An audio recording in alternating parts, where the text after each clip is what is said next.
Good morning. Good morning. Happy Friday. It's October 17th, 2025. I am Manila Chan. That over there is Ted Rall. You are tuned in to the Ted Manila Information Show, TMI Show for short, because we bring you too much information. We're live Monday through Friday, 10 a.m. Eastern Time. So please be sure to hit the like, the follow, the subscribe, and the share button so you can help the show continue to grow. Ted, today, another big day here in Washington. We're not doing, there's no real story written into our rundown for it today, but worth mentioning. DC is getting another very special guest to the city. I'm super excited. You want to guess who's coming? The president of Zambia. I wish. Okay. I wish. I don't know. Volodymyr Zelensky. Oh, that's right. And he's wearing a suit this time, I hear. Is he? The New York Times Really? actually has an article titled "The Designer That Got Zelensky into a Suit." You're kidding. I do. I don't kid. I have no humor. Humor is a stranger to me. This is a... The New York Times wrote a fashion piece about Zelensky. They did. Real journalism, Ted. I tell you. Yeah, hard hitting. Well, that's what happens when no one on staff is over 28. But yes. Well, yeah, fair. So maybe that's why Barry Weiss this is their first left. job. You know, the lady who got rid of all the cartooning at the New York Times, literally, she had never had any job. I checked into this. Wait, what? She never worked at Starbucks. Wait, are you saying she's like an HR person that got, or like, is this editorial? She's a Nepo baby. Yeah. Oh. She was the daughter of some New York Times editor. And she was Nepo baby. And she had never so much as delivered a newspaper in her life. She never worked on the school paper in college. And she was in the position to hire and fire? She literally became the boss of the Week in Review section. Wow. Instantly. So obviously before the age of 30. Oh, yeah, she was 25. Oh, my gosh. And then the New Yorker did something similar. And, the New Yorker is kind of well known for its cartoons. And they hired some Nepo baby for that, too. I did not know that. Who, by the way, also was not a cartoonist, unlike the previous editor, Robert Mankoff. Awesome. Mankoff, who was he's the dot guy. He was kind of a cartoonist in his own right, and had no knowledge of cartoons. Actually, she never took a class about them, or she never sketched one in her life. She never sketched any. Never won an art contest in third grade. She never reviewed them. She didn't teach a class about them. Well, Ted, this is a trend. This is a trend because, as we reported last week with Barry Weiss, becoming the head of news, right? Becoming head of TV news and having never worked in television, not even one day as an intern in her life, but she's going to head up CBS News. John Oliver, apparently, I just saw a bug in the YouTube that he did his whole show about Barry Weiss. And I have to admit, I'm looking forward to watching that. I have a feeling it will be enlightening and amusing. You think he would actually skewer her, though? Well, he's not going to. I mean, look, John Oliver makes mistakes. I saw him. He did an entire show talking about how great the anti-SLAPP law is. And, it's not. But, He also did whole shows about, like fear-mongering COVID and how everybody should get 50 vaccines.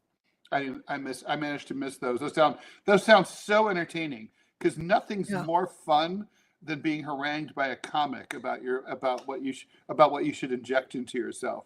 Like Stephen Colbert having dancing COVID vaccines. I'm not even kidding. Broadway show style. Like, gee, Ted, I wonder why Colbert got canceled. Right. But anyway, back to the Nepo baby thing, like that is the newest trend, Ted. We are too qualified to work in our fields, obviously, because our field of professionalism, the new trend is hire people that have never done it. Well, because that's how you get new ideas. And I was going to say, obviously there's nothing new about nepotism, or really nepo babies.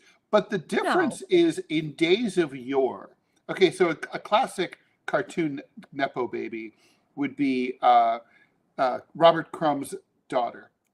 Robert Crumb had a daughter who became a cartoonist. Okay, but she and obviously she doesn't have like the talent that Robert Crumb had in her whole body that he had in his like fingernail. But the point is that she sat at his side. She watched him draw. She lived and breathed in a family that lived and breathed cartooning as a kid. Okay.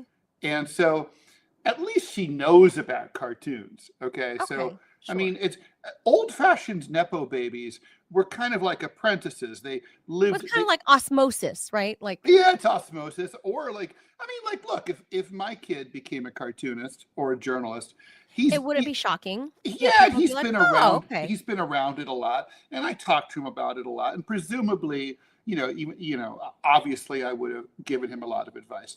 Or like These Tim are Russert's son, Luke, they handed right, him a whole right, show on NBC, and right. Or they were like, oh, Chris you're Wallace, not like your dad. or You're Chris not Wallace. Tim Russert. Chris Wallace is a good example. Yes. Mike Yes. Wallace's son.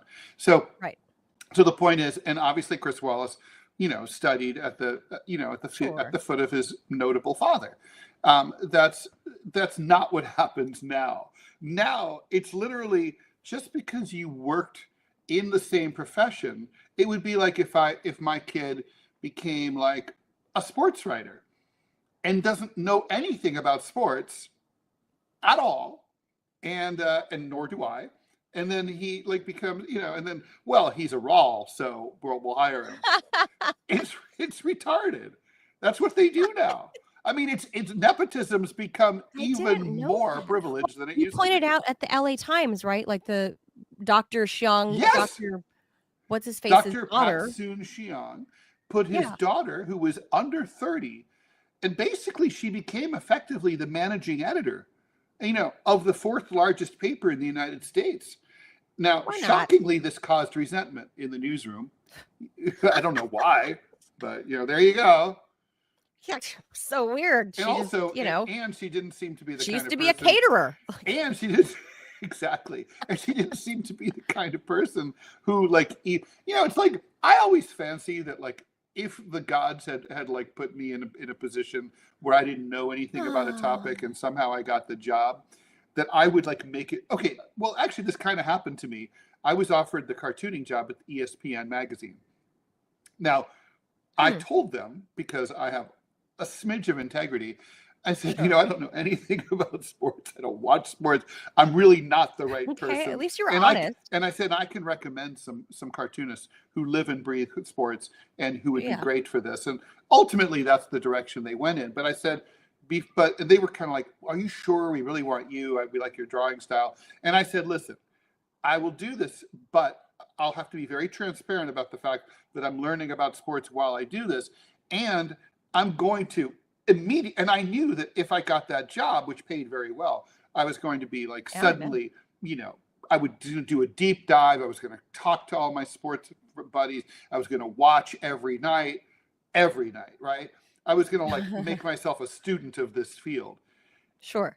That's not what happens here. I mean, like, Pat-Soon Xiang's daughter, basically thought she had all the answers. She didn't ask for any advice from anybody. Wow. Well, Ted, And shockingly, the paper's about to close. Oh, who knew? Oh, well, so, with the New York Times hard-hitting journalism, the man who put Zelensky in a suit? Wow. Pulitzer, Ted. Pulitzer! Stop the presses. The days of by the way, Chris Hedges, long gone. The person who should have put Zelensky in a suit should have been his mom when he was a kid. Yeah. Like, hey, going to church. Oh, wait. When you go to important going to things, synagogue. When you go to important things, wear a suit. Yes. Like when you go to a meeting wedding, the president of another suit. country, important. Wear a suit. And all the way down to a wedding. You go to a wedding, right? You wear a suit. If he didn't get or important interview, like if I'm on the CBS Evening News, I'll wear a suit.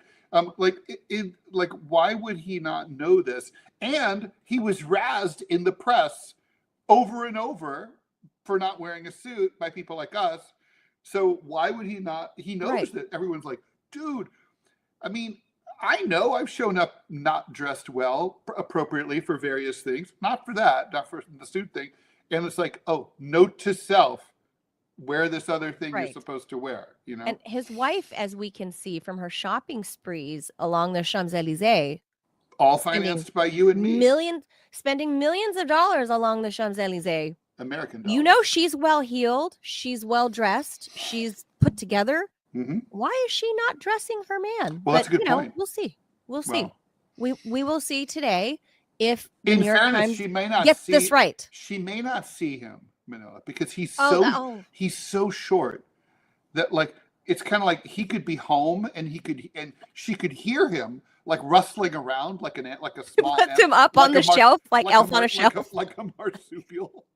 But it's like there's some, you ever been in a room that has a mouse and you're like, you hear something scurrying around? No, I was in my garage the other day like that, and I heard some rustling, and I was like, I turned the light on because I went into the freezer, and I heard, and my garage is really tall, like a chipmunk or something. Yeah, I was like, oh, and I was like, oh my god, what is it? Right, so I move very slowly, and I back away, and it did occur to me, I was like, holy fuck, is Volodymyr Zelensky? It could have been. It could have been. I looked up. And by the way, he would have hit you up for millions of dollars in weapons. He would have.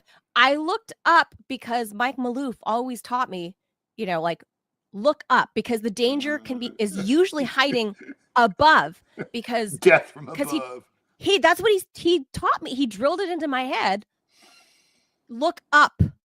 Because you would see in your here, right, in your line of sight. It's just not our instinct to look up, which is why so many predatory animals leap from, like leopards, leap from tree limbs. You train to look up. So I looked up, and thank God it wasn't a rat, it wasn't a squirrel, it wasn't a chipmunk.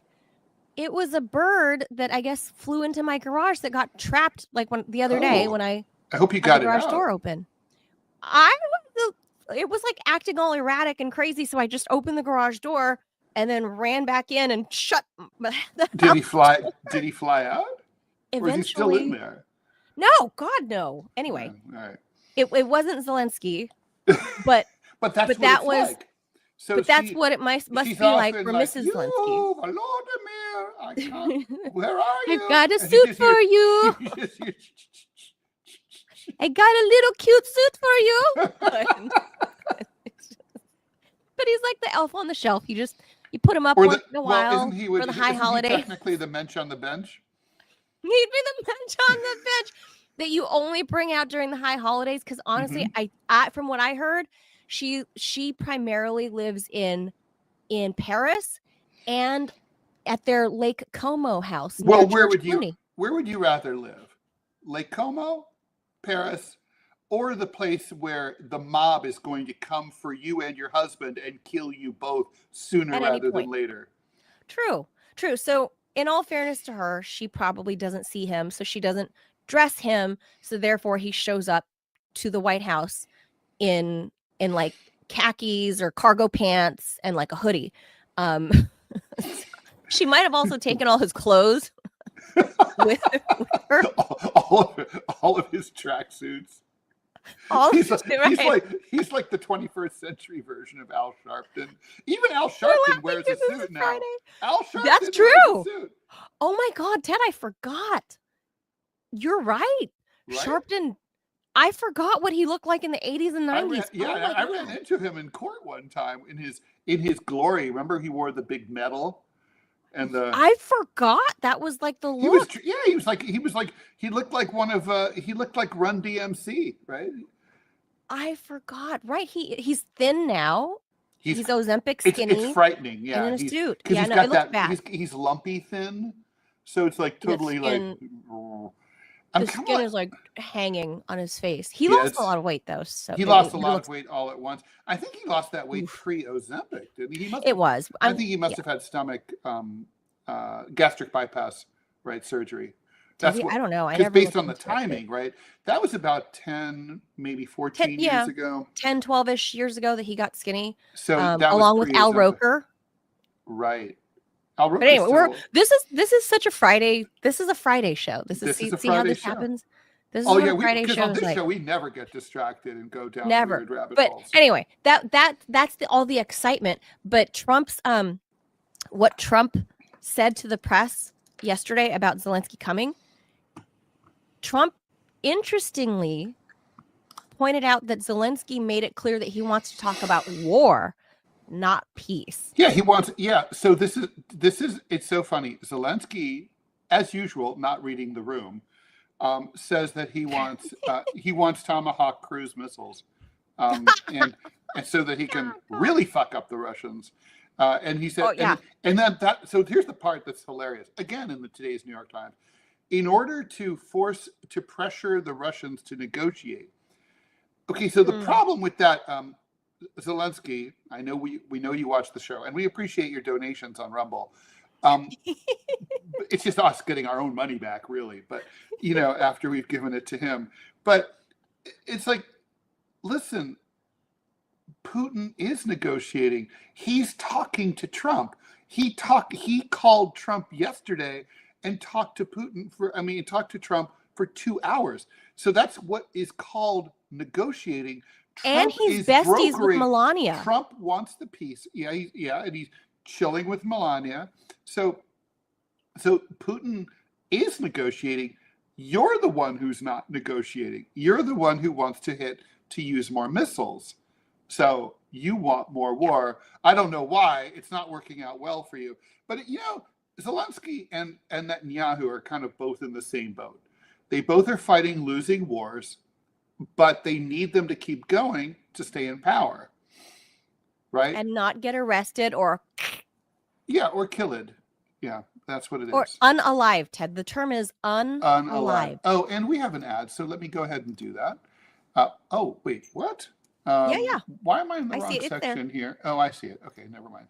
Okay, did you know that the biggest threat to your retirement is not something that's talked about often?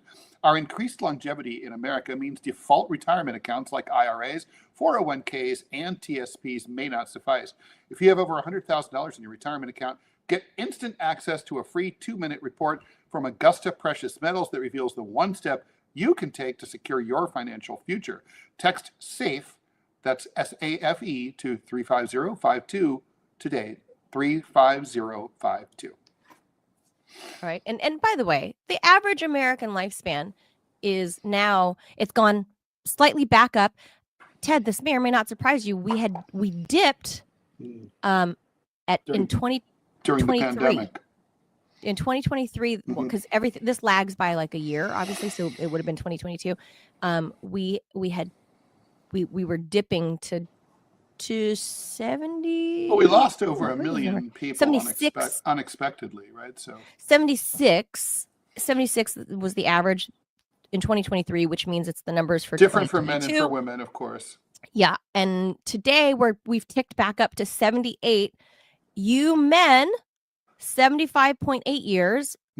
Us women, 81.1. By the way, I don't know if you took note. This is a Manila story, but of the most recent study that came out two weeks ago, that postulates a new, very simple theory about why women live longer than men. It used to be believed it was due to men drive more recklessly. Yeah. They hold more dangerous jobs. We go to the doctors. You soldiers, guys never go. They become cops, etc. Right? When men eat like shit. Like when you go to the gym, it's all women. So, okay, that's all true. But the new theory is it's simply the chromosome issue. With 2 X chromosomes, women have had the opportunity to go through evolutionary protections over hundreds of thousands of years, and the adaptations for the X chromosome have literally had twice as much chance to develop but men have the X and the Y. So there hasn't been enough to add. So each of them, so the Y and the X are not as, they're not teaming up together. You see what I'm saying? So like women are basically like the X is it's double X power. You guys have been around, doing the double X lifestyle for like 1 million years or more. Men for 1 million years or more have been kind of like like X and Y, and it's not a hedge thing. It's Well, very interesting. The I'm Y, not telling the you Y right, is I an know. X that's short one leg, Ted. That's how I remembered it when I learned in like Right. biology or whatever in And college. the default granted, mode, this is 100 years ago. and the default mode is female, right? Like the male is Yes. kind of like the extra. Correct. So you lose a leg from the X to become male. And that's why female fetuses just ever so slightly survive, the first 12 weeks to become, that's when you become a fetus. Yeah, if you look at those from colonial embryo, graves, from if you girls survive more because of the chromosome. if you look at those like, died after 3 days, or whatever. Yeah. Usually boys. Yeah. So that was one of the things. And the other thing that we're learning about now, because this is such a Manila story and a weird, of course, Friday deviate from everything that we planned on talking about, is we have to get to the walrus. We do. Joe Rogan is obsessed by this. Is the whole it's a whole science field regarding telomeres. Do you know what telomeres are? So it's on a chromosomal level, and all of within your helix, right? Like your DNA helix, the cells are actually kind of shaped like X's or T's or however you want to. And so when you get down to that cellular level, it's the length of your X, right? Or your T, right? So the length of how long they are. So the shorter your telomeres, the shorter your life expectancy, and the caps. There's little caps at the tops of your X's. It's like palm reading and your lifeline. So yeah, and so if you have shorter, the shape of your telomeres are shorter, then and your caps are depleted. Like if you go from a giant sombrero to a tiny little, we call that the hat of dignity. That's right. You want a big protective Mexican sombrero, right? Versus like a little yarmulke, right? Like your head's gonna get burnt. Like if you're Stephen Miller's little bald head, you're gonna get burnt with a little yarmulke. You want a big sombrero, so you want a big cap over your X's of your telomeres. And it shows that typically women's telomeres we're naturally born with longer telomeres than you guys. And then you add in the lifestyle. It's not the length of your telomere though, Manila. It's how you use it. Well, we also take care of our telomeres, and that's where all this goes in, where you can try to keep protecting your telomere. That lifespan thing, I bet you know this, but I remember, I think I read it in Stephen Jay Gould, that like for a lot of animals, the number of heartbeats is the same through so for, like a mouse has the same number of heartbeats as a whale or as a human being. Like we'll live a X number of heartbeats, but a mouse, its heart runs a lot faster. So a mouse has a lifespan of maybe a couple of years. And like a whale lives a lot longer, right? Oh, you're saying the within its lifespan number of heartbeats. Exactly. Oh, like elephants. Apparently, elephants' hearts beat very slow, and they can live a really long time. Now, this isn't true about like very different animals, like reptiles. That's a whole different bag. Like with the Galapagos. Maybe this is mammal. It's mammals, yeah. It's a mammalian thing. Well, athletes, Ted. I know like athletics is not your jam, but they are the ideal specimen for humans, right? Like physically, right? That they're athletes. But they live but a lot of them die like not at impressive ages. You don't really hear about a lot of pro athletes who make it to be 99 years old. No, because of like their drug use and overuse of their bodies or whatever. Yeah. But in their prime, they are what we compare our health standards to, right? Like your BMI, of course. Their resting heart rate is really, really low. So as a mammal, you want a lower resting heart rate because it means your heart doesn't have to work so hard to pump the blood. This is why tall people die younger than like Zelensky type people, because the blood has to pump up higher. Go up further north. Your heart works harder when like you're 6'6" than if you're I thought God was just smiting you guys because you guys had already been blessed with like the height, and so people like you, people pay attention to you, all the in the shorter amount of time. So I think when you're taller, you have a higher likelihood of surviving. I keep thinking in New York City of all the times I've been like in a crowded subway and I could see over everyone's heads. And New Yorkers tend to be like not that tall because we have a lot of immigrants, right? And a lot of immigrant types are shorter. Anyway, and I'll see something happening sketchy on the other side of the train that no one else can see. I'm like, I'm out. Door opens. I'm gone. Short people are like down here. They can't see shit. I think it's a survival thing. We're the huddled masses. I'm part of that. Yeah, you guys are all going to get killed. I'm like, see ya. That's true. Dad sees everything.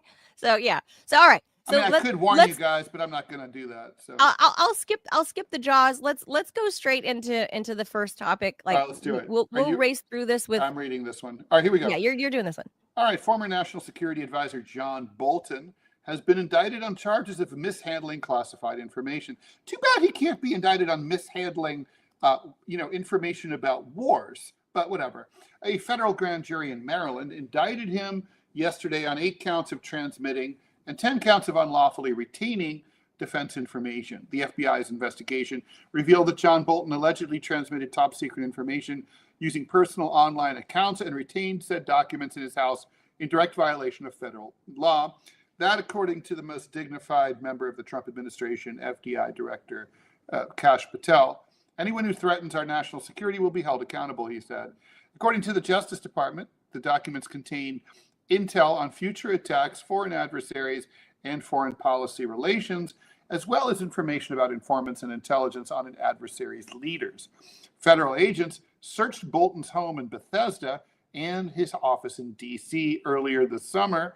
Prosecutors say that he retained classified records even after the sensitive compartmented information facility, aka SCIF, at his residence was decommissioned following his departure from Trump's first administration back in September of 19. Bolton served as U.S. ambassador to the UN inexplicably during George W. Bush's presidency, and also inexplicably as national security advisor to Trump between 2018 and 2019. Bolton's attorney, Abbe Lowell, denied that her client broke the law. These charges stem from portions of Ambassador Bolton's personal diaries over his 45-year career. Records that are unclassified, shared only with his immediate family and known to the FBI as far back as 2021. She said, hashtag, this is not true. Okay, so personal diaries can absolutely be classified when they draw upon classified information. The former diplomat has become increasingly critical of Trump, arguing that he's unfit. Trump calls Bolton a whack job and one of the dumbest people in government. And that is one of the things that Donald Trump says that I agree with. Ted, John Bolton is militantly stupid. And he's one of the chief architects of the Iraq War. And he was a huge messenger on the Iraq War, telling us all that we had to go and kill these Iraqis who had nothing to do with 9/11. Fuck John Bolton. But this is a lot to me, nailing John Bolton on this, even though I know Trump doesn't care about this issue at all. But for me, this is about it's like getting Al Capone on tax evasion. It's a technicality. The thing is, we should have gotten him on warmongering, but allegedly, that's not against the law, sadly and tragically. It should be. Didn't they get John Gotti on something really stupid like jaywalking or something? And that's they did get him on something stupid. Yeah. So the same thing. Like, okay, it's his just desserts, and Bolton's side is trying to spin this as this was like a Trump retribution thing. It was. It actually wasn't. No, it wasn't. The investigation began under Biden. That's true. And the people that I read the whole indictment, like 20 some odd pages. Honestly, he's fucked. These are people that were in the Biden DOJ. These are not Trump appointees. Although there are a lot of people in the Biden world who do not like John Bolton either. Sure. He's made opinions. That's one of it's great to see that we still have bipartisanship in this country, Manila. Yes. Nobody likes John Bolton. I agree. So this I thought was great, but I think it's a sad spin. But that's really all they have, right? And this morning, right before we came on air, he turned himself in to be like processed and I can't wait to see the mugshot. I hope it looks like our thumbnail this morning. I wonder if he Did you see combed the the thumbnail? stash. Did you see I the did, of course. He did. I saw a recent interview with Bolton. He shortened and trimmed the mustache. Mm. I'm kind of disappointed Do you because think usually that's it's a little more wily, like. Of course, I'm gonna go there. So is he married? And do you think he's an He is. aficionado of cunnilingus? Oh, Do you think he like it's a little bit of the they call it the walrus tickler. It's her. Yes, that's her favorite part. It's just the tickler.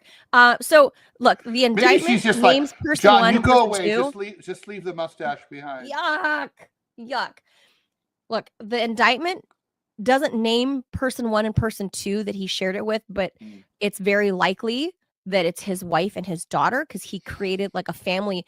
I'm not going to say Telegram, but he used an unofficial Signal, WhatsApp, maybe it's Signal or WhatsApp. Who knows? But it's, I don't know, an encrypted chat app, very likely with his wife and daughter. And he was, while he was the NSA, was actively transmitting classified data to them.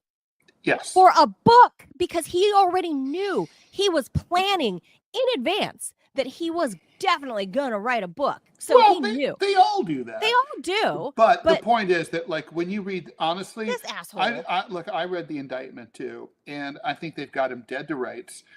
Sure. It's a tough case for him.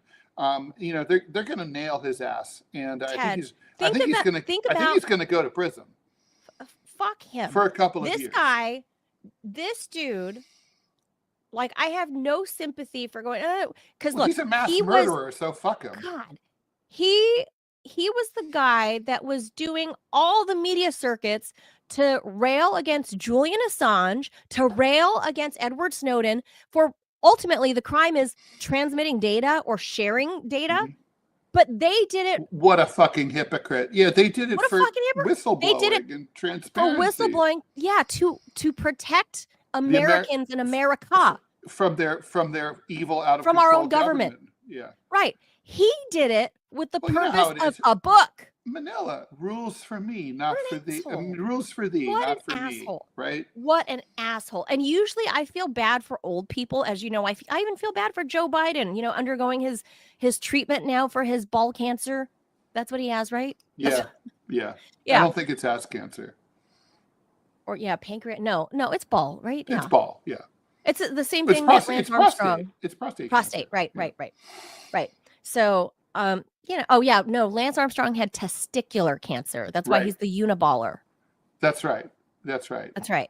I feel bad for Joe. I assume that when it comes, speaking of athletes, I expect that happened to Lance Armstrong from all the rubbing from bicycling. That you get ball cancer?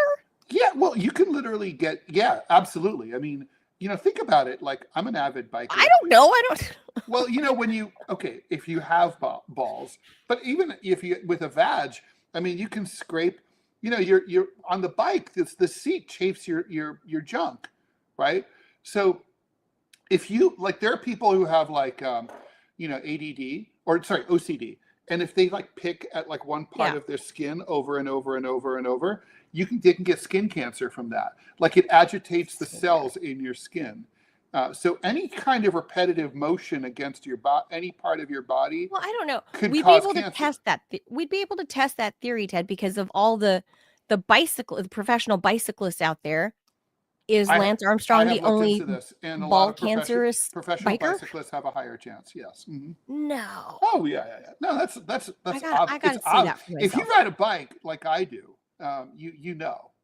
I'm not a bicyclist. I could see that happening to me for sure, and I'm not a pro. Really? But I'll do long bike rides, like around Manhattan and stuff. Yeah, I know you do. Okay, I hadn't ever thought about that, but maybe. I mean, but again, I don't think about it because I don't have balls. So no, that's true. But John Bolton, what a hypocrite! What an asshole! All of this for a book. But Ted, does that then put his wife and daughter, if they are indeed person one and person two, are they now in harm's way for receiving such data? Because ultimately Julian Assange received the data. That's true. but he also disseminated it. That's true, but still, one of the steps not was that he sure- received it. Right. That's right. So are his wife and daughter in peril for receiving? I mean, I can't info. think that it would be good for them. Frasmataz says, see, Ted could not do anything like this on Sputnik. Ted Unbound is a bit too sexually charged. Maybe he brings his A game because, after all, this is TMI. It is TMI. It is true. It's so fun to be able to just be yourself, and it's not just let that. it all hang out. It's also balls to the wall. It's the podcast format, right? I mean, like podcasting isn't radio. It's not buttoned up. It's personal. It's real. It doesn't work if you're a bullshitter. It doesn't work. Right. Well, look, there's Ted on radio. There's Manila on TV. You can't. Obviously, I'm bound. Not only by certain style of the show, decorum, but then I'm also bound by the FCC. Yeah, because I mean, Sputnik had terrestrial radio. I don't think everybody's aware of that, but it had stations in Kansas City and Washington D.C. Right. So yeah, I sat at that studio, Manila, and I've got to be the nudge. It's 38 minutes in, and we still haven't read the second story. Okay, that's fine. Some of them are not going to be this long. But anyway, John Bolton is a douchebag, and he's getting his just desserts. And I usually have sympathy. Honestly, if he were shot like a dog, it would be too good for him. I don't want that. I don't want that either. But I still don't have any sympathy. And Ted, and this is something John Kiriakou could speak to. I think he's dead to rights. They got him dead to rights here, but more than anything, they are going to drain all of his savings. That's all true. The money he thought he was going to make from the book. Well, not necessarily. His CNN contract or whoever he's got. If he's really smart, what he should do, this would be my advice to a friend in that situation, which he's not. But I would say, dude, just plead guilty. Just plead guilty because it's the federal system. Go for a deal. They have a sentencing guideline. So have your lawyer negotiate a plea it down as much as you can, but basically I heard it was like 10 years per count, and he's got 18 counts on him. Right, but they can negotiate. Get it out of your way. Get it done. Don't just stall. Just go do it and be done. Or your other option is go on the lam, flee the country, go hide in Venezuela. Go hide in Venezuela. Go to Eritrea. By the way, speaking of Venezuela, Manila, we have a one of the family of one of the Venezuelan victims. Indeed, is now saying that one of Trump's victims was a fisherman, and is threatening to sue in American courts to demand that the Trump administration provide any evidence that they were attached to drug running. I knew it was going to be a fisherman, but it hurts to hear probably a widow coming out and be like, my husband's been a fisherman for 30 years. That's exactly what she said. Yeah. Oh. And by the way, that's heartbreaking. Robbie's right. He could go to Israel too. That's true. He could become a settler in the West Bank. He'd be perfect there. True. And and the thing is, he's already set for the environment. It's very dusty. The mustache will catch all the dust. Yeah, that's true. And it's already sticky and glazed from his wife, Oh, and so it'll be all crusty. If ever there was sex tapes to not leak, I hope the Bolton family sex tapes never leak. Never. I pray to God, please God, if they have them, please keep them locked away. Keep them to yourself. Please keep them God, in Al never let Gore's those leak. lockbox. Oh my God, please God, not that. No. We've suffered enough. Maybe that's what Hamas made the hostages watch. If ever there was a more vile idea, a thought to enter my head. Oh, I'm sorry, you guys. I know this is Friday. Now we have that thought put into your head. Bolton sex. That's why we're here. That's why you pay the big bucks to watch the TMI Bolton show. sex. Don't forget to donate, by the way. We do need your help there. Yes. All right. We'll go to this next one. Read. This story is this not one, interesting, really. So go ahead. it's not interesting to Ted, but it's interesting to me All right, so- as a former realtor, Do the list. and I think to millions of people, Ted, who want to remodel their homes, want to buy a home. Okay, so here's the deal. This week, and a lot of people missed this because nobody's reporting on it, President Trump's new tariffs on imported lumber, furniture, and cabinets, in particular, these items, it went into effect, raising fresh concerns over, healthy markets, or markets, I should say, that started getting healthy finally after COVID, are now strained again because I was going to say we have so, we have 2 or 3 consecutive days of substantially falling stocks. Yeah. Yeah. So markets are starting to respond. So starting this week, imports of softwood lumber and timber now have a 10% tariff attached to them. But the tougher blow comes from home builders and the consumers. Durable goods like kitchen and bathroom cabinets face a 25% levy, up to 30% on upholstered furniture. So if you guys thought you were getting a new couch, before the Super Bowl or like the World Series coming up, you better hurry and buy it because you're about to get 30% tariffs on it. And in 2026, those figures will jump. Cabinet tariffs will double to 50%. So this tariff right now goes into greater effect after the new year. So I guess it's like a tiered level. The move is positioned as a push to shore up U.S. manufacturing. That's what Trump's idea is. I'm all for that. I mean, so he's saying like pain right now. We have lots of good furniture makers, but later, right here in the good old U.S. of A. So we used to. They don't. Yeah, they don't. We seem still to do. Are you kidding? Like there's like the Amish and Amish influenced furniture makers here in the East Coast, but they ship all over the country, who do amazingly beautiful, simple, straightforward work. American, like Broyhill is like a name, for example. It does like beautiful furniture, and they just. I mean, it's expensive, but Scott Jordan here in New York does good stuff in Brooklyn. But these are like manufacturing brands, like Broyhill is what I'm saying, because they do real wood with like dovetailed, drawers. You pull the drawers out. Well, that shit's expensive. Furniture is expensive.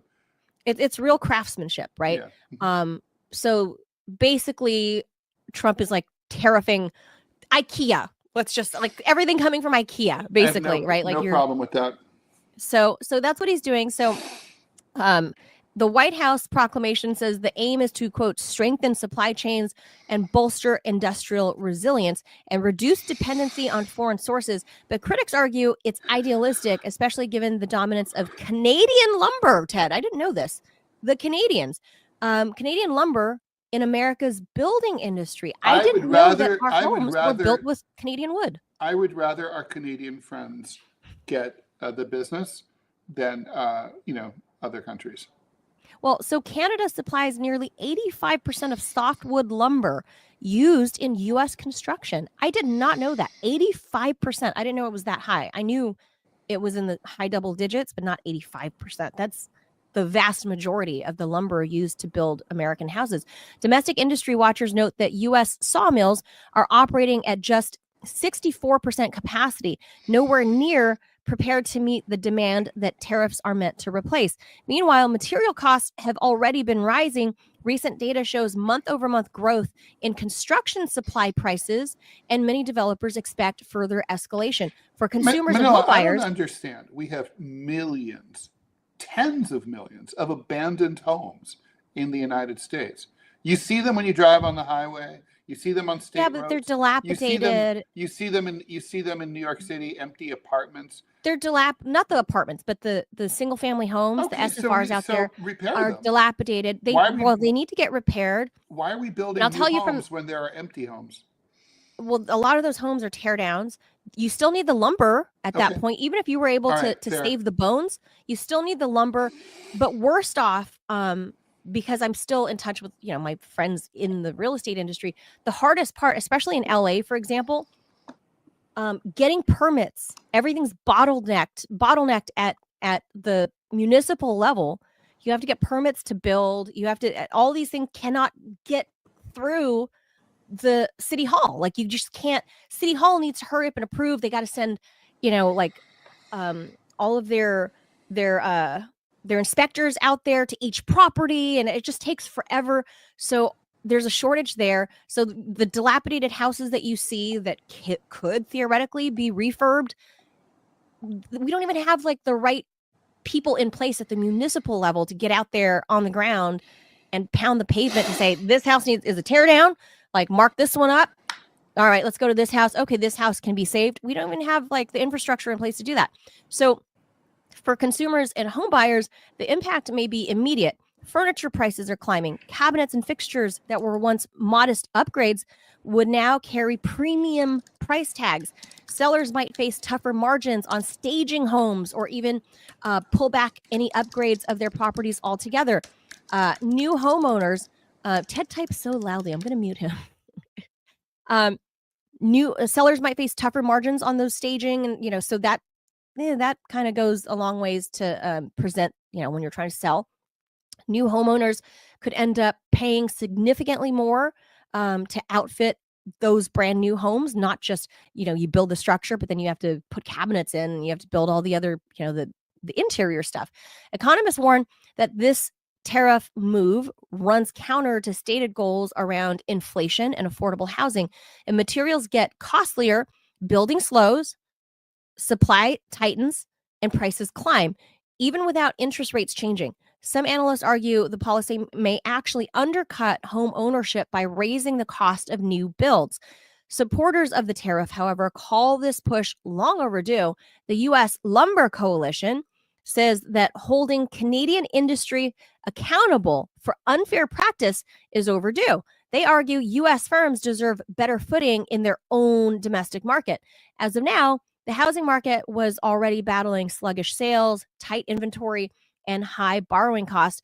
These new tariffs threaten to add another layer of friction, possibly slowing construction and stalling what little momentum has remained from, the COVID era. So while the tariff is meant to protect American jobs, many say it might backfire. It can actually push up the cost for buyers, stifling any growth in that sector.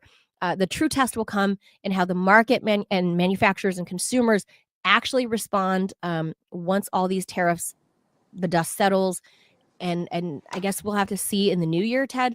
So anybody, good thing for me anyway that I was able to do all the upgrades during COVID because we were home a lot. I was able to get materials so cheap, and we were able to do, and I was home, and I was watching. I love watching like these home makeover shows. It's COVID, right? Like you're stuck at home, so I watched a lot of these I like DIY those shows too. I love those shows. So I was inspired to, I could do that. I could totally remod my powder room. I could do that. Like, I'm going to give myself a budget of $500. Sure enough, I was able to fulfill that in, the downstairs guest powder room. I was able to do that for like $500 or $600. Amazing DIY. Well, those days are long gone.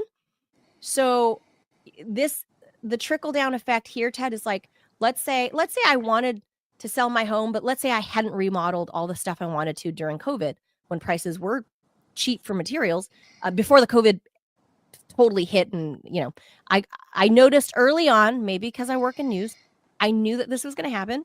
I bought stuff quickly. And had I not, though, Ted, I would have these like out of date, whatever, bathrooms, my kitchen, whatever. If I'd go to try to sell now, you're not going to pay me a premium price, a better price for my home when I have like, early 2000s facade, like for my house. No matter how great the condition is, no matter how I take care of my property, bottom line, you're going to walk in and go, oh, this looks like 1999 in here. Like, no, people aren't going to pay. So it really does like have this in real estate anyway, has this trickle down effect from top to bottom, whether it's somebody like me, a homeowner that just wants to, freshen up their powder room, or all the way down to, the wealthy builders. It's going to cause a housing crunch. I don't think now, I get that he wants to bring manufacturing back to the US. I get that and I appreciate it. But we as a country have not recovered from the housing bust of 2008. We were just starting to recover, and then COVID hit, and then that kind of changed the whole dynamic in a different direction. And then we're 5 years out. As a recovery, we're 2 years out, actually. We haven't recovered from that.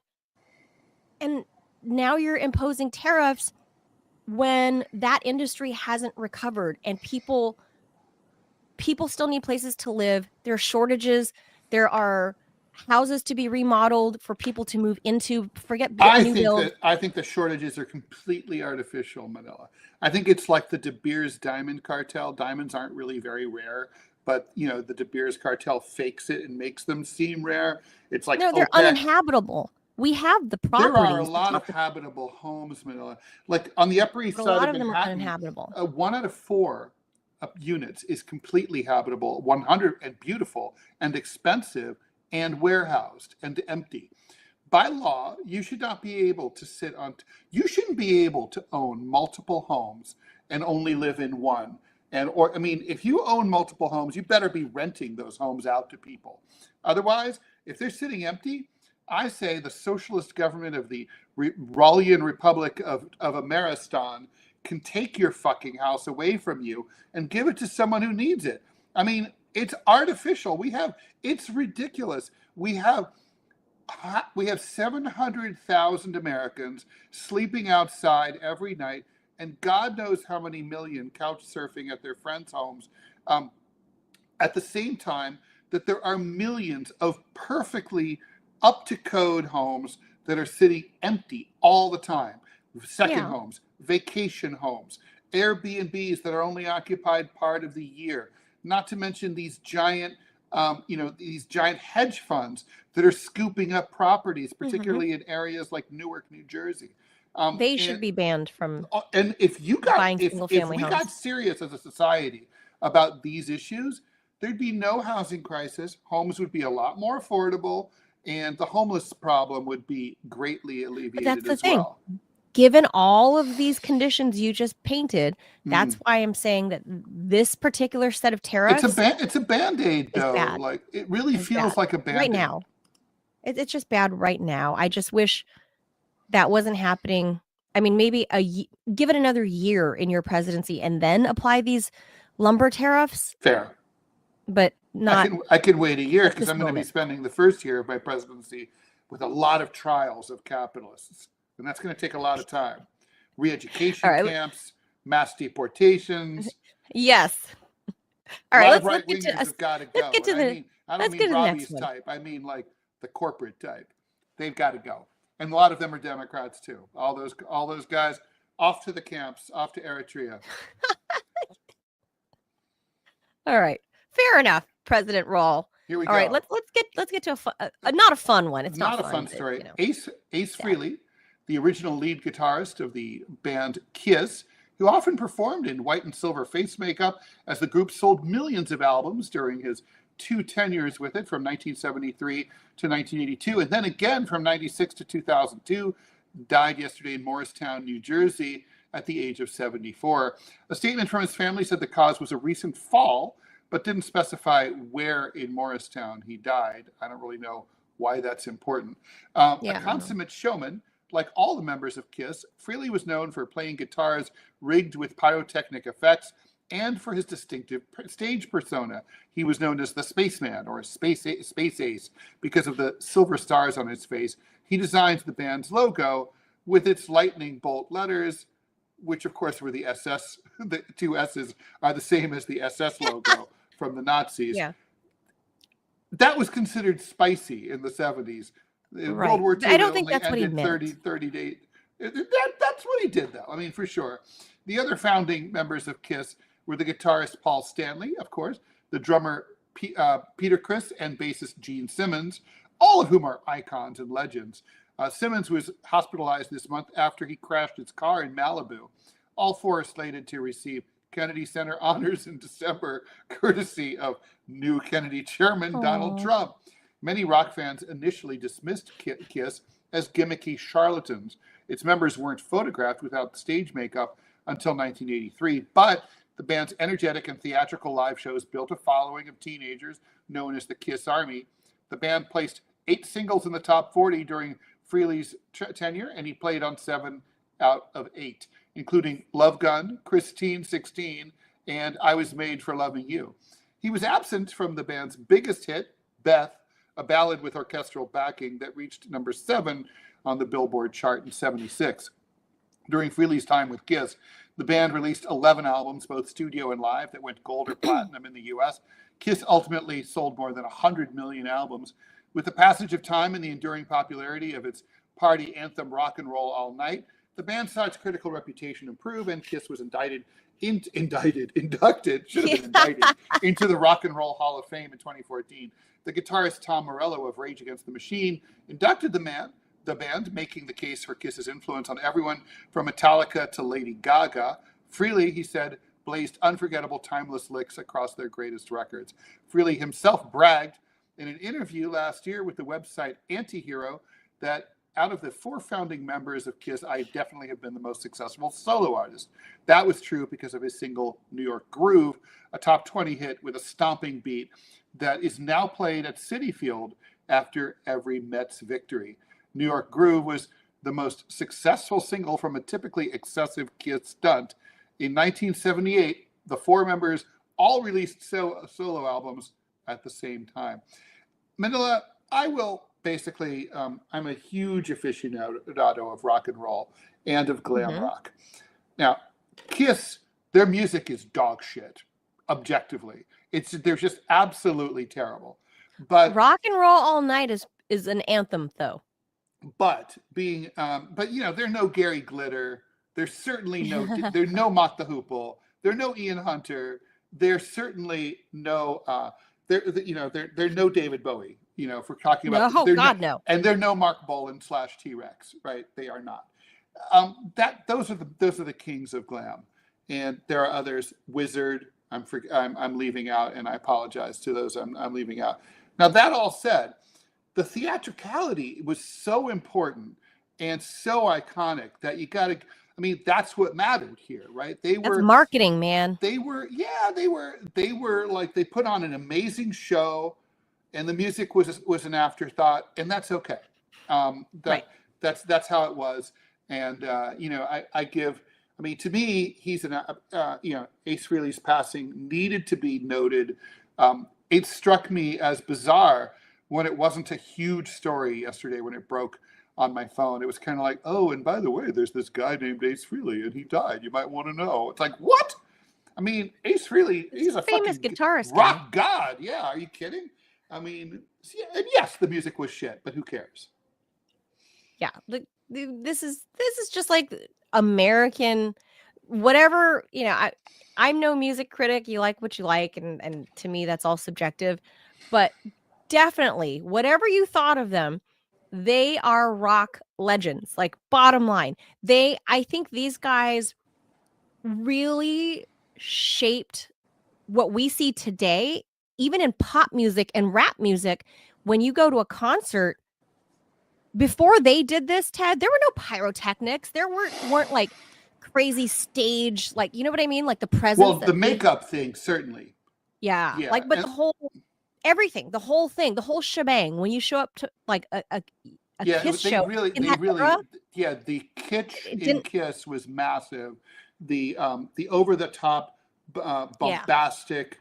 That's what it, and it's true. That was insanely influential. It's the stuff that you see today was who do you think is the best? I mean, obviously, it goes without saying that David Bowie is the best glam rocker. But, for sure. But I mean, who else? I mean, I have to say, that's my fave. My number 2 would have to be, and I listen to Bowie often. I still do. I have to say, T-Rex, so good. Glam rock was not my Well, thing. You weren't even born. That was, but I mean, people still love, people younger than me love the Beatles. That's the first rock and roll I ever heard was glam rock, right? Because I mean, when T-Rex was at the top of the charts, I was like 10, 11 years old, and punk and new wave only happened later, like when I was 13, 14. Yeah, punk 15. And new wave because That's my shit, really. my aunt, my mom's youngest siblings were in the house By with the way, me. Ian Hunter and Mott the Hoople are really forgotten now, and they're gods. You know, they're so good. Their diversity, the soulfulness. You know, they're just like, you know, they did Cleveland Rocks. All the Yeah. Bowie wrote all the young. That's what I think. Wrote all the This young is just dudes fun. for Mott the Hoople.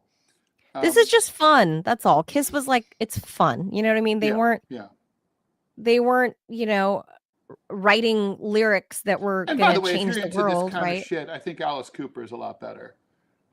That was a show too. And also, as we said, Ozzy Osbourne earlier this year. And the music's better too, right? I mean, you know, like, I mean, I was really sad about Ozzy Osbourne, right? Like, I really, Sabbath, really loved. Sabbath has it going on for sure. I mean, Sabbath is like a different, like, sure, there was a little bit of a shtick from the look, from the man to the artist on stage. That's a little bit of a shtick, yes. But the music, no, you know, Sabbath was like, that's music. Like, yeah, the music's great. Wow. But honestly, I gotta say, I think Alice Cooper is underrated. Really. Yeah, it's good. People, you know, they got distracted by the theatrics, but the music's really good. Mascara, the runny the runny mascara. Yeah. See, I appreciate this. Their makeup always stayed intact, right? Mm-hmm. I appreciate that about them. Alice Cooper always had like runny, goopy mascara. Yep. Mm-hmm. That I don't like that. That's one of the things that bug me. Like like with Susan Rice. I mean, they weren't that. Susan Rice has goopy mascara. They didn't have a long career, but you know, the Sweet, their star burned bright. Yeah, you do. Ballroom Blitz. Oh, that's what they're called? They're called the Sweet. Yeah. I didn't even know that. Yeah. Well, anyway. Yeah. R.I.P. Yeah, indeed. But like it's just like, yeah, this whole shtick here, it's great. It's great. It's great. And kids ever since then. 74 is a little bit. Kids. As a 62-year-old, I never liked hearing that a 74-year-old died. I know it's not that old. It's younger than the life expectancy, as we just pointed out. I guess he just basically like got up there and tapped the life expectancy and died. But what a weird thing to say in the article, that like he had a fall and he died somewhere in Morristown. But it's kind of like, we suspect foul play. Like, they won't say where in Morristown he died. I'm like why? Why does that matter? Right. That causes my spidey senses to go up. Morristown, New Jersey. But by the way, for people who don't know, Morristown's a very upscale community. It was a headquarter for George Washington's revolutionaries during the war. It's very historical. It's very pretty. But do you know what I mean, Ted? When you write something in there that should not be in there because you're trying to avoid suspicion, but it actually raises suspicion. So you're like, totally. Yeah, it's sort of like, why are you? Suddenly I'm thinking about this, and why do I have to think about this? It's very strange. Or like, why are you telling me? And his death was totally normal somewhere in Morristown. Right. What? Like, why are you saying that? What? Like, okay, but it's kind of sad when you hear that, because we think of him as, you know, in his heyday with the makeup, right, as this strong, virile young man, right? Because in our heads, that's what they look like. Well, I mean, honestly, he was 74 years old. Lots of people who are 74 are going strong, right? I mean, for sure. I mean, look at RFK Jr. Look at the president. He's much older than that, and he's doing. RFK Jr. is right around that age. Like, he looks. I mean, great. By the way, I don't Whatever know if you you've think of him, he noticed, looks great. Democrats are making themselves look ridiculous. There's a whole talking point right now from Gavin Newsom and all that Donald Trump is like fading physically and mentally, and I'm like, look, Donald Trump is flirting with fascism in a major way, and that's a problem. But don't make shit up. You're the same people who are covering up for Joe Biden. And this is a guy who's like hopscotching across the Middle East and like, you know, and cutting deals with Putin and shit. Give me a fucking break. But come on, we can see. Yeah. We can see through the miracle of sight. Yeah. We can see. Like, that's fine. You can call him all kinds of names, and maybe some of them are justified. Don't make up ridiculous shit. Yeah. But don't tell me not to believe my lion eyes. Like, just no. Yeah. You know, Here we go that's just one again, of those. right? But from the other Yeah. side. But Ted, oh, right, because they should be the ones to tell us what senility looks like after 4 years of Biden. Precisely. Right. So, all right. Last story. So, and this is a short one. And Ted, I feel like you can elucidate me more on this. So this week, in case people kind of missed it, the Supreme Court's conservative majority kind of appeared to, I guess they kind of, you know, when they give comments to the press, Ted, this is why the press wrote this, is that they appeared poised to soon make a ruling to weaken a 1965 Voting Rights Act, this provision that used to require states to consider racial makeup when drawing voting districts, right? So every few years they do the census and then you can redistrict, right? New York had to every 10 years. Yeah, New York had to do a do-over. The courts forced them to do a do-over like 3 times. Like you guys failed for whatever reason. You had to redraw it 3 times in a row because it kept getting kicked back from the courts. Well, it is. So, it's complicated. The law is complicated, and it's very subjective, and it really depends which judges you come in front of. The High Court is weighing a challenge to a 2024 Louisiana congressional map that increased majority Black districts from 1 to 2 out of 6. That change followed a lawsuit alleging the earlier map violated Section 2 of the Voting Rights Act by limiting the voting power of Black constituents, roughly 1/3 of the state's population. In the case now that's before the Supreme Court, a group of self-described non-African American voters contend the redistricting was based too heavily on race. The justices heard arguments last term, but issued a rare order for a re-argument to specifically examine whether the second majority Black district violates the 14th and the 15th Amendments, both enacted after the Civil War to ensure equal legal protections and voting rights regardless of race. So my takeaway from this short article was that non-Black voters, so it could be, I don't know, Asians, whites, Latinos, going before the Supreme Court saying, hey, they want to redistrict my area and make it like all majority Black. We live here too. Our voice, and we don't want to vote the same way the Black voters vote. So you guys are giving too much credence to race.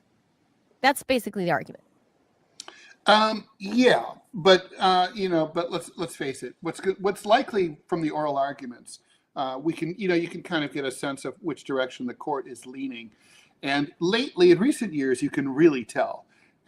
It seems pretty likely that the Supremes are going to strike Section 2 of the Voting Rights Act completely, and they're going to get rid of the racial consideration that is in there.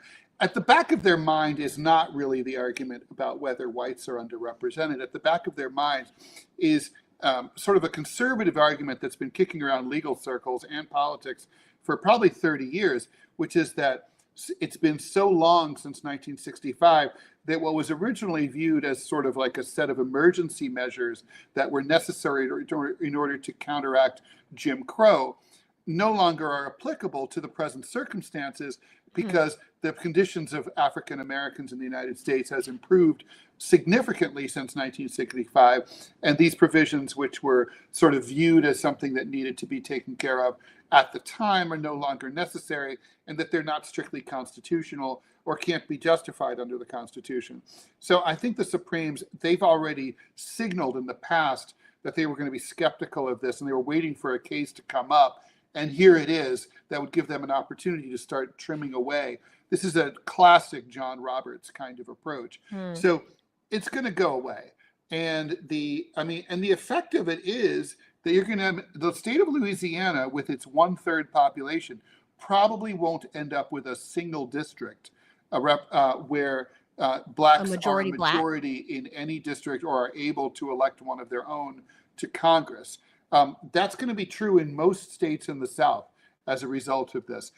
Robbie's got thoughts. We may end up with just maybe half a dozen or maybe 10 districts throughout all of the states that used to comprise the Confederacy, that except for like Kentucky and Tennessee, but all the deep southern states are going to flip Republican, and it's going to be almost impossible for the Democratic Party going forward to control the House of Representatives. I mean, that's just the political thing. Now, Robbie, and I do want to hear what you have to say about this.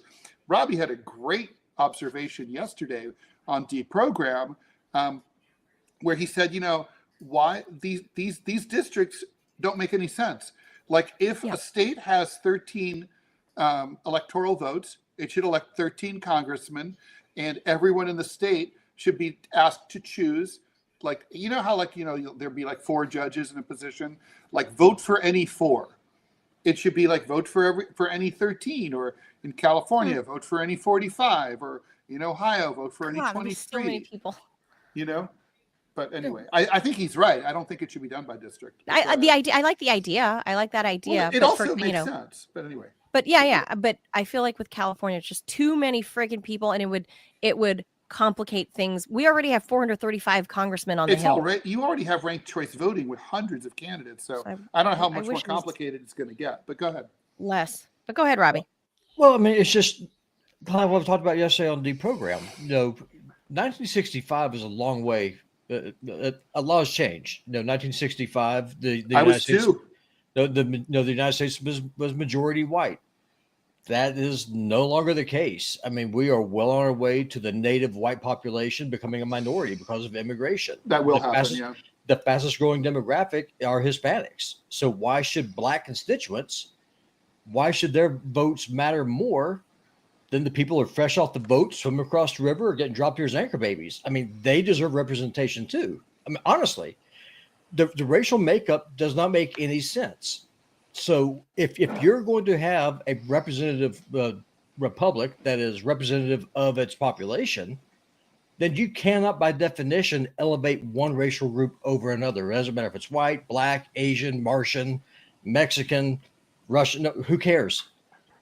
It makes no sense. And also, like what I said yesterday, the Constitution really needs to be replaced. It does not work for a continental power that we have with the modern technology that we have as far as transportation and other things like that. It just simply doesn't work. So I think that's the entire idea of congressional districts for a state. The entire reason why they did it was so that way smaller states would be able to have. It was part of the Great Compromise, right? The larger states would be able to have more representation based, on the House of Representatives, whereas the Senate would be separated, and each state would have 2 senators appointed by their legislatures. That's part of the Great Compromise. Well, which benefits less populous states. Yeah, of course. And so it doesn't make any sense. Districts make sense for a state race or a local race, but not federal.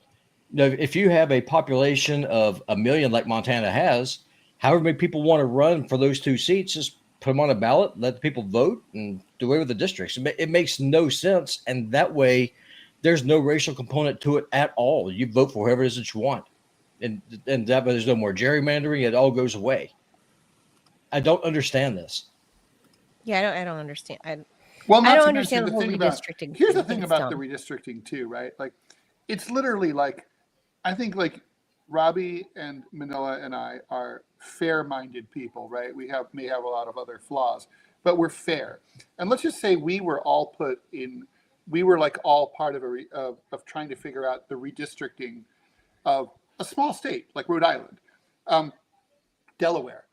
It would be like, it's just sort of like, well, where do you even start? It's so complicated. I mean, like I was saying on Deprogram yesterday, it's some places it really makes sense. It's easy, right? Like where I grew up where in a county with a big city in the middle, suburbs around it, and then farmland around it. And then you move on to the next county. And that's what Ohio's counties are mostly like, with a county seat smacked in the middle. But much of the country isn't like that, right? I mean, and then you end up with these weird fucking voting districts, and like they're all, you're trying to figure out, and also it's partisan people who are in charge of doing this every 10 years. And they're like constantly trying to game the thing for partisan advantage. I don't think it's possible for even fair-minded people to come up with any kind of objective standard for doing this. So how on earth can you turn this over to people who aren't fair-minded? Well, and Ted, that also, if you were, let's say we continue with this whole 10-year census and redistricting model, what that furthers is this whole consistent, ongoing fucking theme of identity politics.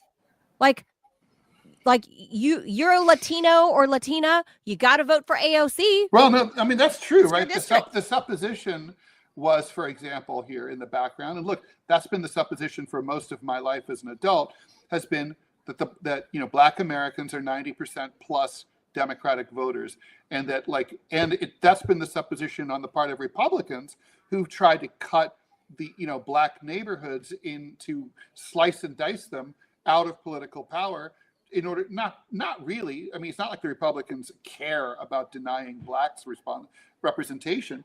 They care about denying Democrats representation, right? And so they all suppose that. But you're right. The assumption is it's based on that assumption, which is becoming less true. Fortunately, it's less true. Because it's the same bullshit that Kamala Harris ran on for those 107 days was you Black men hate Black women. Yeah. And also you white guys, you owe ladies like me. By the way, did you guys hear about Kamala yesterday on book tour? We talked about there's this. There's several. She's the most competent. No, she's not competent. She said she was the most qualified person. I said that the other day. I said we had to play that clip. It was hilarious that forget Hillary Clinton. I mean, whatever we think of Hillary Clinton, on paper, if we're looking at paper resumes. Hillary Clinton was not the most qualified. No, but if we're looking between Hillary Clinton and Kamala Harris. Okay, Hillary Clinton is far more qualified on paper than Kamala Harris. On paper, we're looking on paper. In other words, like having held positions, right? Now, to me, having held a position is one thing, but it's what you did with the position that really matters. Sure. If you only had one, let's say you were only a member, of the state house for 30 years, and then you ran for president, but you were a fucking kick-ass member of the state house. That counts for a lot more than you were Secretary of State and you didn't do shit, right? So but the point is, on paper, these two ladies, I'm sorry, they ain't no LBJ, they ain't no George H.W. Bush, they ain't no Thomas Jefferson. I could go down. There's lots of people LBJ was the Speaker of the Senate. He was vice president. It's a different standard for girls, Ted. Right. Well, that's what she said. She said, her qualification was that she was the first woman vice president. That's not a qualification. It's not a qualification. It's not even an achievement. It's notable. I don't know what it is. It might be an achievement, but it's not a qualification. I mean, at the end of the day, I really do hope. Honestly, I think the entire Voting Rights Act should be abolished. I mean, completely. I think that it has done. A lot of conservatives feel that way. Yeah. Well, the country is completely different than what it was back in the 60s. I mean, that's just simply a statement of fact. Well, it's certainly true that Jim Crow is not around anymore. Of course not. There's no poll tax. It is possible for Black people to vote in the Deep South, no problem. So, on top of that, Bob, I mean, the demographics themselves changed. So if you're saying that Whitey's racist has all the political power, okay, sure. Back in the 60s, you can make that argument. Can you make that argument in 2025 when we've had a Black president not once but twice? We had a mixed woman as a vice president under a senile president under the last term. And the fastest growing demographic are Hispanics because of our totally fucked up immigration Well, system. senile voters are a fast-growing demographic now too. They are. And so what They need representation. They do. whatever we They can, need addled, confused representation to reflect their own state of mind. whatever we can do to try and bring people together and force the political parties to start making arguments. Like, for example, and I know we have to go here soon, but if I was ever going to run for office, if I was ever able to get the support for, and I would make a pitch to Black people saying that the immigration crisis that this country is going through has impacted you more than anyone else, which is an absolute fact. Immigration hurts Black communities more than anyone. That's the case that I would make. We saw that in New York City. We saw that in New York City 2 years ago when they were piling in. And so that's the case that I would make to win those votes. And I would go after their votes, not say, hey, you have to vote for me because you owe it to me because I'm a Southern white guy in Montana. No, I would make an economic case saying our system is screwing you. And running for Congress, the way it is right now, the gerrymandered system, it allows the establishment to be able to clamp down the message I'd be able to bring. Do away with the districting.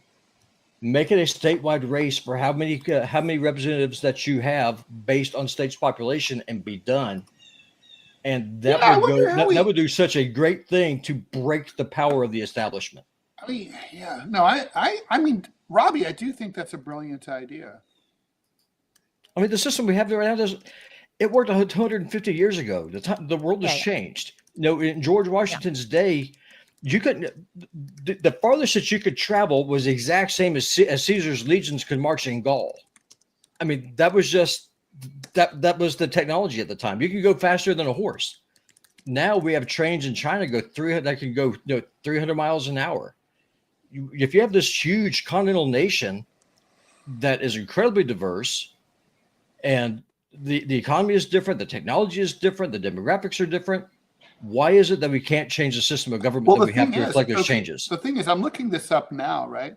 So as it turns out, there was there's nothing in the Constitution whatsoever that mandated congressional districts. Basically, you just had House reps were just voted for by quote unquote the people of the state. Yeah. And they had and each state had, if they wanted to, it was up to them. Each state individually could have like at-large seats, right? That's the way that it was. Small states tended to use at-large seats, but what happened was due to the practical problem of competing, because transportation, even within a large state, was challenging, right? So it would have been hard for a candidate to even, for example, travel all over the state of Georgia, back at that time, because it was a big state, and obviously the transportation infrastructure wasn't so great. Basically, the population exploded between the 1810s and the 1830s, and basically people started to be multi-member districts, so there was chaos. And then so in 1842, Congress finally 1842, that's pretty far in, they created the Apportionment Act, which mandated single-member districts for all states, and they banned at-large and multi-member setups. In 1872, they reaffirmed it, and then in 1911, which is, I think, also a very strange thing, guys, they set the number at 435 seats. It's permanently. So even if the population of the country keeps increasing, let's say it doubled, we still have 435 districts. And that means that like each congressman now has twice as many people, roughly, in order to serve. That might be part of the reason also that Congress has become so much less responsive than they used to be. They just have too many constituents. Yeah, well, they can't speak for everybody. Anyway, we got to wind this conversation down because we got to go.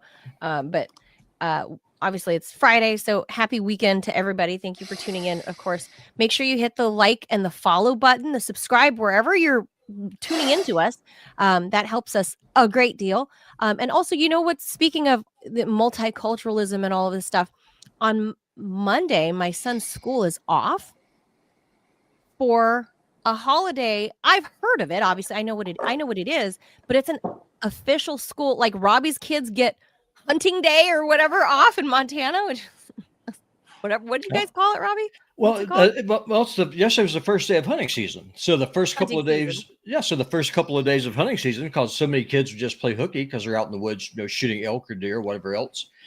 And so they just give the first 2 days of hunting season off because it Crazy. starts on Thursday, so Thursday and Friday, Saturday and Sunday. So you have the first 4 days, you're out in the woods, the kids hunt.